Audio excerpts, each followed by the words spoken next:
You're listening to Skeptoid. I'm Brian Dunning from Skeptoid.com. The Black Knight Satellite. Stories say it's up there in the blackness right now, just outside the Earth's glow. It tumbles slowly and deliberately through the darkness, sweeping smoothly along its unrelenting orbit.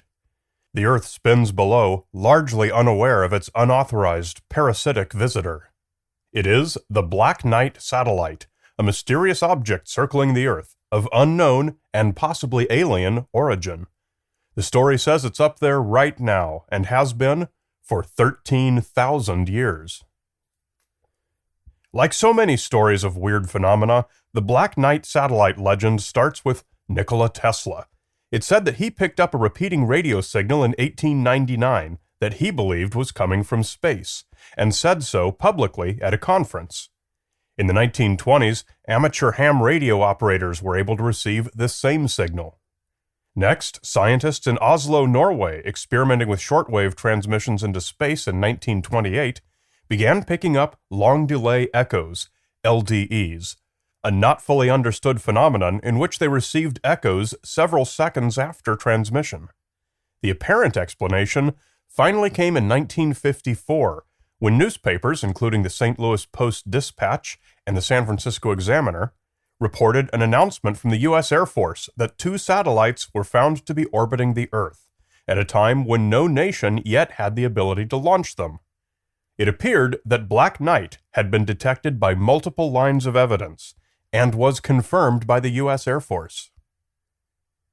But by 1960, both the United States and the Soviet Union had hardware in orbit. But on February 11, 1960, newspapers everywhere reported some alarming news that somebody else also had something in orbit. A radar screen designed by the U.S. Navy to detect enemy spy satellites had picked something up. It was described as a dark, tumbling object. It wasn't ours, and it wasn't the Soviets either. The next day, newspapers reported a bit more information. The mysterious object was orbiting at about 79 degrees off from the equator, not the 90 degrees of a proper polar orbit. Its orbit was also highly eccentric, with an apogee of 1728 kilometers, but a perigee of only 216 kilometers. The object made a complete orbit every 104.5 minutes. At the time, the Navy was tracking one known casing from an old Discoverer launch, a half shell a bit less than 6 meters long. Discoverer 8 had launched on November 20th, 1959, a stepping stone toward launching a man into space and then recovering him in a parachuting capsule. The launch went as planned, but its mission to eject its 136-kilogram capsule didn't go so well. The capsule's casings came off as planned, but the capsule itself went astray into an orbit somewhat similar to that of the mystery object, and was eventually declared lost.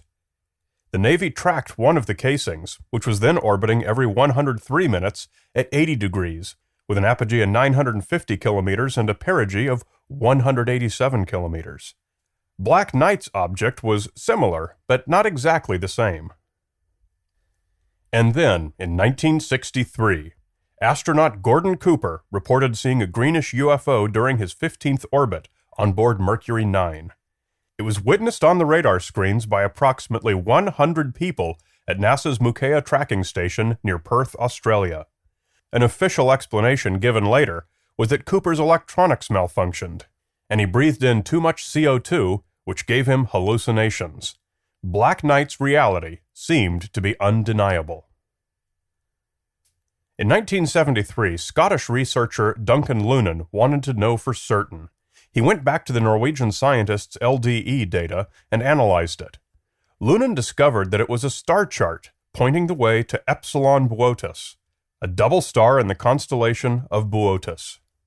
Whatever Black Knight was, it appeared to be transmitting an invitation from the people of Epsilon Boötis, an invitation that was 12,600 years old, according to Lunan's analysis. The final piece of proof came in 1998, when the Space Shuttle Endeavour made its first flight to the International Space Station on flight STS-88. Astronauts aboard Endeavour took many photographs of a strange object, which were widely available to the public on the NASA website. But soon, the photographs all disappeared. They reappeared sometime later with new URLs and with various descriptions explaining them all away as pieces of debris or space junk. The photographs were of high quality and unmistakably showed some type of craft. Since then, we've known just about all there is to know about Black Knight. We know what it looks like, where it came from, when it came, its purpose as an ambassador, and it's been endorsed by so many reliable witnesses in the space program. So then, why does nobody know about it, and why does NASA fail to acknowledge its existence? Well, what a great story. The idea of a 13,000-year-old alien satellite orbiting the Earth is about as exciting as it can get. People often accuse me of debunking stories like this, but I don't see it that way at all. I simply want to know more. I want to open the box wider and learn what's really going on. I don't want to stop here and say, that sounds weird. I want to learn the solution to the mystery. To those of you who dismiss this as debunking, I really have to say I don't understand why learning the whole story is seen as a negative process. I'm excited by it, and I was excited to learn what's behind the Black Knight satellite. Here is what I found. It turns out that all the bits of history making up the story of Black Knight are unrelated. The phrase Black Knight is so common that I was unable to determine when that name first became a part of the story. It seems improbable that the name would have come from any spacefaring nations at the time, as it's such a common name and has probably been assigned to any number of real projects. From 1958 through 1965, the United Kingdom launched 22 rockets in a program named Black Knight, intended to test various re-entry vehicles. But Black Knight never put anything into orbit. Indeed, its second stage fired on the way down, not the way up, to better stress the re-entry vehicle. Take that name out of the equation, and all the links of the chain fall apart. All the events said to be connected to the Black Knight satellite were well documented on their own, and none, at the time, made any mention of such a name. Nikola Tesla did indeed pick up rhythmic radio signals in 1899, and he did believe they came from space. Today, we believe he was correct, and that what he picked up were pulsars, giant deep space sources of pulsing radio signals that were formally discovered in 1968. As pulsars were unknown in Tesla's day, he did his best to explain what he thought they might be, intelligent but undeciphered signals.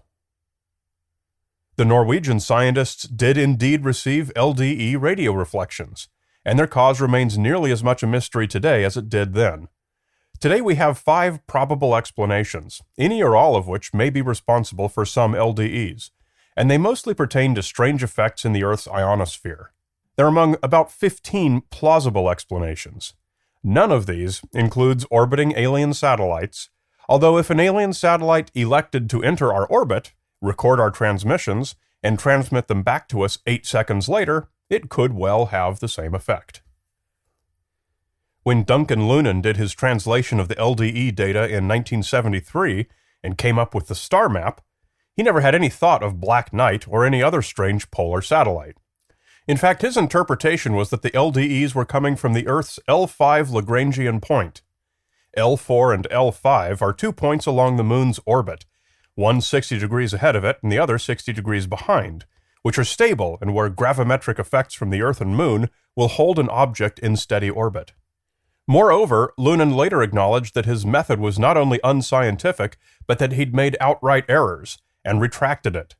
So despite today's pop culture story, there never has been any reasonable interpretation of anything connecting Epsilon Boötis to either a mysterious satellite or to a date of 12,600 years ago. Those 1954 newspaper reports of 2 satellites in orbit? It was merely tongue-in-cheek reporting of the wild claims of a UFO crank trying to sell a book. The Air Force officer cited was merely a guy who had seen a UFO once, but in no way corroborated the idea of unknown satellites orbiting the Earth. Nothing to do with the alleged Black Knight. The most interesting part of the story was in 1960, when the Discoverer satellites were being launched. Secretary of the Air Force Dudley Sharp told newspapers that this new mystery object was probably the second casing from Discoverer 8, the twin of the known piece they were already tracking, as it was the right size and in about the right place. This was soon confirmed. Time magazine even reported the identification, but since a mundane explanation is not as exciting as a mystery object, it was back-page news. And there's another interesting footnote about the Discoverer program. In 1992, a Central Intelligence Agency program called Corona was declassified and revealed that the Discoverer rockets were not about launching guys into space at all, but were actually carrying Corona spy satellites. The reason to use a polar orbit is that the craft eventually flies over every part of the Earth, and it's possible to photograph everything, unlike conventional semi-equatorial orbits that can only cover within a certain range of latitude. Back in those days, there was no such thing as transmitting digital images back to Earth, so film cameras had to be used, and the film had to be dropped back to Earth to be developed and studied.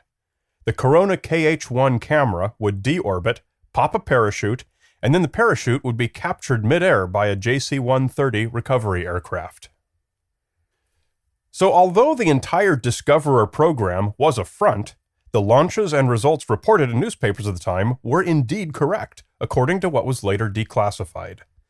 The Corona camera aboard Discoverer 8 was indeed lost exactly as reported in the 1960 newspapers, and its casings and their eccentric orbit were also correctly reported. So what was it that Gordon Cooper saw from Mercury 9 and that was corroborated by all those radar operators? According to Cooper himself, who died in 2004, what he saw was nothing at all. But make no mistake, Gordon Cooper reported seeing many UFOs during his flight career. He remains adamant about a fleet of UFOs that he says flew overhead while he was stationed in Germany, though nobody else there reports having known anything about it. But Cooper is also adamant that the Mercury 9 UFO, his supposed sighting of a greenish-black night in 1963, is a complete fabrication by UFO authors that never happened. He offered all the transcripts, including his own originals, as proof that no such thing was reported during his flight. The story appears in virtually every UFO book about the Black Knight case, but there's no record of any such thing from NASA, from the radar station personnel, or from any contemporary source. It's purely an invention of modern writers. So that leaves us with Endeavour's STS-88 flight and their startling photographs of a spacecraft. There are a lot of things wrong with this part of the story. First of all, the shuttle always flew in a semi-equatorial orbit, as does the International Space Station. An object passing in a polar orbit would have gone by at thousands of kilometers per second, far too fast to be visible, and certainly far too fast for so many high-quality photos to be taken. Every time the shuttle reached orbit, they did a visual inspection to look for damage.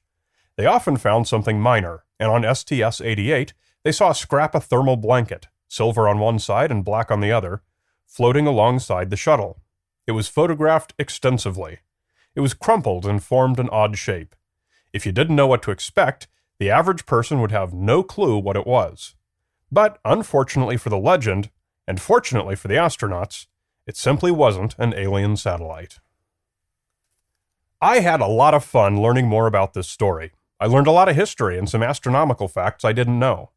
I'm glad I took the trouble, because if I had simply accepted the story that there's an alien satellite orbiting the Earth, I'd be wrong, and I wouldn't have learned anything new. Worse, I'd have made a logical error in being forced to accept a whole galaxy of wrong assumptions in order to shoehorn an improbable alien satellite into my reality. Neither legend nor mere debunking lead anywhere useful. It's only by tracking down the true facts that we earn the real rewards.